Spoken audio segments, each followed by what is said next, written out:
in a way, we determine how we deliver our services. But actually, I think when I started to think quite a lot about this towards the end of last year and into the beginning of this year, it struck me that the opportunity that we had to try and do things in a better way, to try and, you know, keep delivering good services, create that good environment for our people, but also to control the cost of delivery of those services, was to really think about them as services, as kind of end-to-end service delivery, rather than that kind of individual professional to a client relationship, which you see in private practice. And when I started to think about that, what struck me was, you know, there are elements within, you know, the IT communities or finance communities that are far more developed in terms of considering the services they deliver and how those can be delivered via a portal or a front door. And you know, for many lawyers, I think that's quite a revolutionary thing to think about, and it hasn't always been easy, and it's not easy now. And you know, you have to try and convince people. But I think part of that to the team. If you're an in-house lawyer, what work do you really want to get involved in? You want to be doing the high value, high risk work. You know, presumably you want to be intellectually challenged to kind of think about the problems that the business is facing, apply your legal skills and expertise, and then deliver the advice to the business, you know, which could be delivered by an external firm, but which you're better placed to deliver because you know the business so much better. So, you know, that's trying to, without being too kind of Pollyanna about it and unrealistic optimistic, it's about saying, how can we try and find ways to deliver the kind of lower value, lower risk work in a far more efficient way to allow the bright and intelligent people that we employ as in the in-house legal teams to kind of do that high value work. And, you know, the front door's part of that. And in a way, it is trying to create a single request for legal support come in, because by doing that, creating that kind of funnel, that's what allows us to start to build out rules for triaging, to develop self-service. So yeah, that's kind of where the ideas came. And I know it's relatively early days in the legal front doors adoption within the legal team. Are you seeing that? Are you seeing the fruits of that? Are you seeing that there is a change in the way in which the legal team is operating? Yeah, I mean, yeah, it is early days, and but the initial reflection that I have from it is we have seen a really good uptake in adoption within the business. And one of the things that I think that's told me, which I wasn't really prepared for, but I think actually now when I think about it, it makes sense. The Dyson clients or customers that we're delivering legal services to are quite used to using portals. You know, they're used to service delivery via a portal, via a front door. And so actually our Dyson customers and clients are much more open to change than we are as a legal team.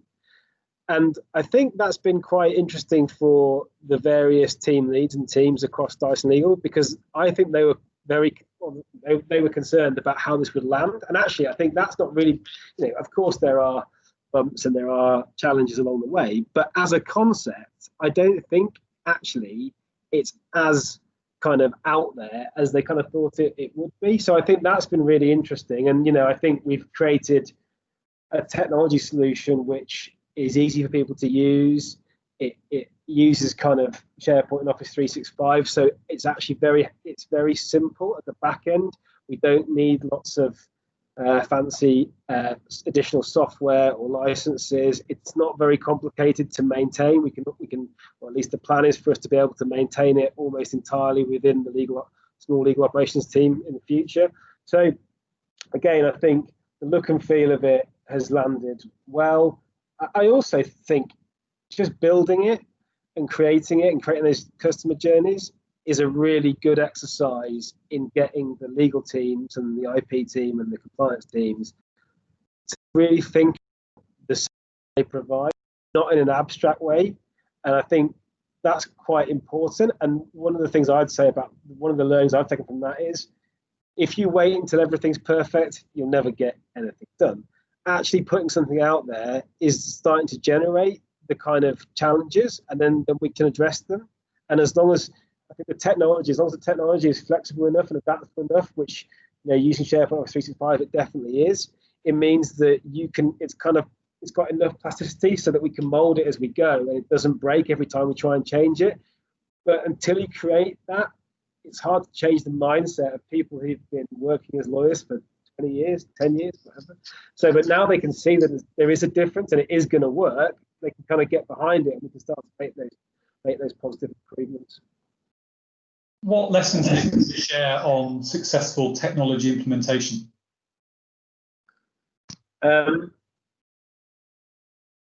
Well, find some good partners to work with. That's pretty important. And I know this is a Connector call, but I'll give a shout out to Psyche as well, because we've been working with them closely as well. I think well, this may be a bit controversial, but I shall say it anyway. We did engage with other how shall I say this, larger consultancy firms that were not legal tech specialists. And then we engaged with both Psych and yourselves at Connect. So I think one of the key differences is, I would say legal tech is a specialist area. And I actually think having people who are kind of the legal technologists with the legal background and the technology background together, and particularly having people done that, is important.